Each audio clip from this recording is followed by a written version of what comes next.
Hello everyone, আপোনালোকক স্বাগতম জনাইছো সম্ভাৱনালৈ। আজি আপোনালোকৰ ওচৰলৈ লৈ আনিছো এটি কাৰেণ্ট টপিক, যেটো ৰিসেন্টলি অসমৰ মুখ্যমন্ত্ৰী ডাঙৰীয়া ডক্টৰ হিমন্ত বিশ্ব শৰ্মা দেৱে লঞ্চ কৰিছে আৰু এটা সমাজ কল্যাণ আঁচনি আৰু এই আঁচনিটোৰ নাম হৈছে MMNM, যাক কোৱা হয় মুখ্যমন্ত্ৰী নিযুত মইনা স্কিম। তো আমি ইয়াতে এই আঁচনিটোৰ বিষয়ে অকমান ষ্টাডি কৰিবলৈ ট্ৰাই কৰিম। এটো specially for empowering the girl child through education. তো শিক্ষাৰ দ্বাৰা ছাত্ৰীসকলক সবলীকৰণ কৰাৰ এটা প্ৰচেষ্টা চলাইছে। এই আঁচনিৰ জৰিয়তে ছাত্ৰীসকলে লাভ কৰিব 10,000, 12,500 আৰু 15,000 টকা। তো লেটস ষ্টাৰ্ট। আসাম মুখ্যমন্ত্ৰী নিযুত মইনা স্কিম 2024। অসমৰ মুখ্যমন্ত্ৰী ডাঙৰীয়া ডক্টৰ হিমন্ত বিশ্ব শৰ্মাই ৰাজ্যৰ ছাত্ৰীসকলৰ বাবে এখন কল্যাণ আঁচনিৰ শুভাৰম্ভ কৰিছে আৰু এই আঁচনিখনৰ নাম হৈছে MMNM, যাক আমি কওঁ মুখ্যমন্ত্ৰী নিযুত মইনা স্কিম। এই আঁচনিৰ অধীনত উচ্চ শ্ৰেণীত নামভৰ্তি কৰা ছাত্ৰীসকলে অসম চৰকাৰে দ্বাৰা আৰ্থিক সাহায্য লাভ কৰিব। Under this scheme, the মুখ্যমন্ত্ৰী নিযুত মইনা scheme 10 lakh girls to be supported with financial grants.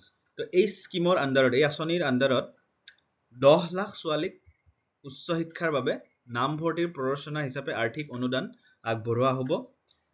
আৰু মেইনলি এই আঁচনিখনত ৰাজ্যত বাল্য বিবাহ বন্ধ কৰাৰ বাবে এক পদক্ষেপৰ প্ৰয়াস কৰিছে।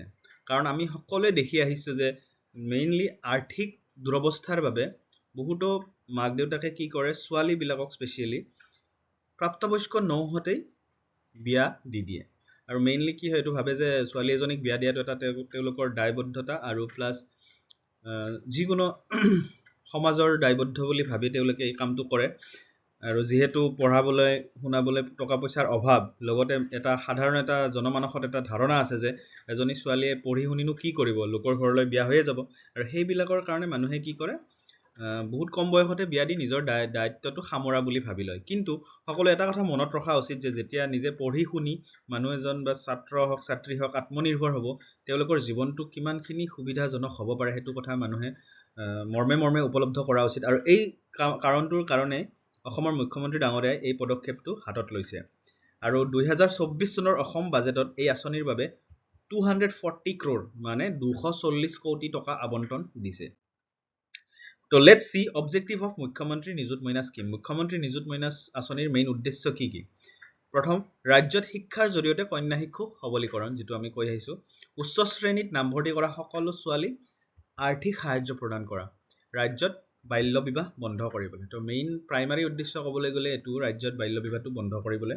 আৰু এই আঁচনিৰ জৰিয়তে 10 লাখ ছাত্ৰীক সামৰি লোৱা হ'ব। Benefits of the Assam MMNM scheme. এই আঁচনিৰ দ্বাৰা কি কি সুবিধা লাভ কৰা যাব?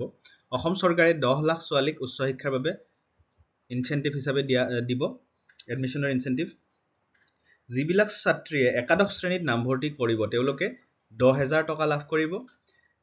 দেন যিসকলে স্নাতক প্ৰথম বৰ্ষত অৰ্থাৎ গ্ৰেজুৱেশ্যন ফাৰ্ষ্ট ইয়েৰত নামভৰ্তি কৰিব তেওঁলোকে পাব 12,500 টকা। আৰু স্নাতকোত্তৰ অৰ্থাৎ পোষ্ট গ্ৰেজুৱেশ্যনৰ ছাত্ৰীবিলাকে লাভ কৰিব 15,000 টকা। তো এই এমাউণ্ট কেইটা মনত ৰাখিব, ইয়াৰ ওপৰত কুৱেশ্যন নিশ্চয় আহিব। তো ফাইনেন্সিয়েল গ্ৰান্ট টু সাব class 11 10,000 rupees, graduation first year 12,500, post graduation first year 15,000 আৰু total girls will be covered around 10 lakh girls, 10 lakh ছাত্ৰীক এই সাহায্য প্ৰদান কৰা হ'ব।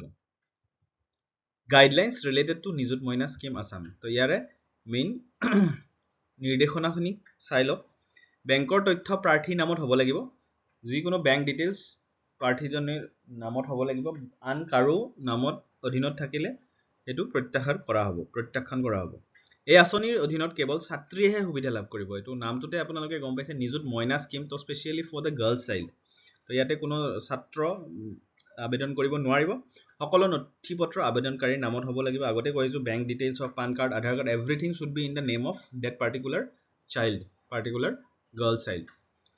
প্ৰাৰ্থী নিৰ্বাচনৰ বাবে বাৰ্ষিক আয়ৰ প্ৰমাণপত্ৰ বিবেচনা কৰা হ'ব, অৰ্থাৎ ইনকাম চাৰ্টিফিকেট লাগিব। ইনকাম চাৰ্টিফিকেটটো স্পেচিয়েলি ভেলিড 1 ইয়াৰৰ কাৰণে ভেলিড হয়তো লেটেষ্ট ইনকাম চাৰ্টিফিকেটখন লাগিবই। মুখ্যমন্ত্ৰী নিযুত মইনা স্কিমৰ এলিজিবিলিটি। তো কোনসকল একচুৱেলি এই আঁচনিৰ বাবে যোগ্য, তো তাৰ কাৰণে এইটো চাই ল'ব। স্পেচিয়েলি প্ৰথম যিটো এলিজিবিলিটি সেইটো হৈছে আবেদনকাৰী অসমৰ স্থায়ী বাসিন্দা হ'ব লাগিব, পাৰ্মানেণ্ট ৰেচিডেণ্ট হ'ব লাগিব।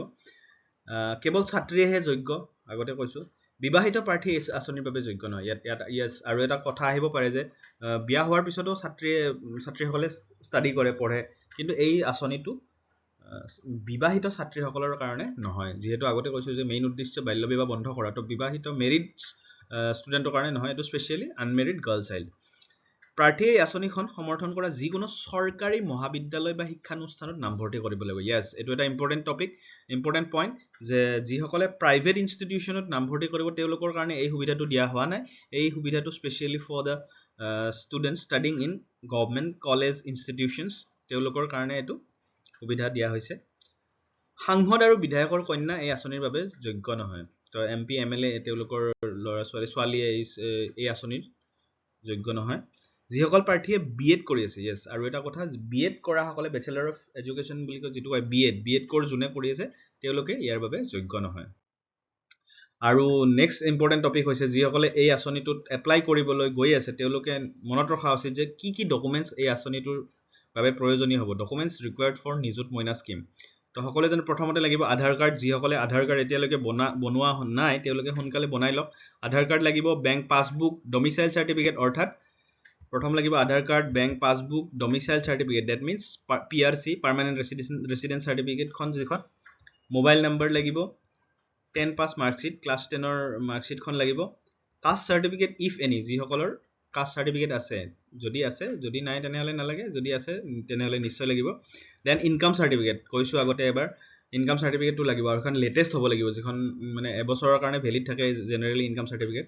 Then final marksheet of previous class.